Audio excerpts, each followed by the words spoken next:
गोळीबार मैदान इथे पहिले आगीची वर्दी होती. ती आगीची वर्दी पूर्ण झाली आणि फिल्टर हाऊसला पाणी भरत होतं. पाणी भरत असताना आम्हाला परत कंट्रोलवरनं फोन आला. 7:55ला आम्हाला कॉल आला. आमचं पाणी भरून झालं आणि कॉल आला. आम्ही त्वरित गाडी घेऊन तर 8 मिनिटामध्ये इथं पोचलो. इथून आत्तापर्यंत ही आग पूर्णपणे विझून झालेली आहे. त्याच्यानंतर आम्हाला सपोर्टला आम्हाला पाण्याची व्यवस्था नसल्यामुळे तर स्थानिक नागरिकांनी परत कागल MIDCमधनं पण एक गाडी बोलवली. त्या गाडीच्या पाण्याच्या साहाय्याने पूर्ण आग 100% विझवलेली आहे. 2 गाडी ना? हा 2 गाडी, एक कोल्हापूर महानगरपालिकेची आणि एक MIDC फायरची गाडी आणली होती. आणि इथे पाण्याची व्यवस्था नसल्यामुळे ती एक गाडी सपोर्टला बोलून घेतली. त्या गाडीच्या पाणी साधारण एक बोम किती आहे कॅपॅसिटीचा? आपला कोल्हापूरची गाडी आहे ती 12,000 लिटरची आहे आणि कागल MIDCची आणली ती 6,000 लिटरची पाण्याची.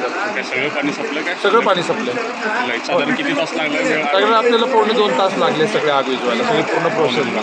कारण काय झालं, पलीकडे पण गोडाऊन असल्यामुळं आणि दोघं बाजूनं गोडाऊन आहे आणि आपल्याला तिथंपर्यंत गाडी डायरेक्ट नेता येते म्हणून पायपा टाकल्या आहे. पण जरी आपण गार केलं आहे पण त्याच्यावर रॅक आहेत आणि त्याच्यामध्ये बाथरूमचे वगैरे भांडे आहेत, टॉयलेटचे भांडे वगैरे, त्याला बॉक्स आहेत. त्या बॉक्समुळं परत आग पेटते आणि ते बॉक्स फुटून परत तिथं मध्ये पाणी डीपमध्ये जात नसल्यामुळे थोडीशी कसरत करावी लागली. आता पूर्णपणे त्या रॅक आहेत, एकावर एक रॅक आहे, त्याच्यामुळं ते शेड पण खाली वरपासून खालीपर्यंत गार करावं लागतं. या घटनेत किती आपले कर्मचारी होते सहभागी? ह्या घटनेमध्ये आता आमची रेस्क्यू टीम आणि 14-15 लोक टोटल आमचे कोल्हापूरची आणि काही कागलची मी. कोल्हापूर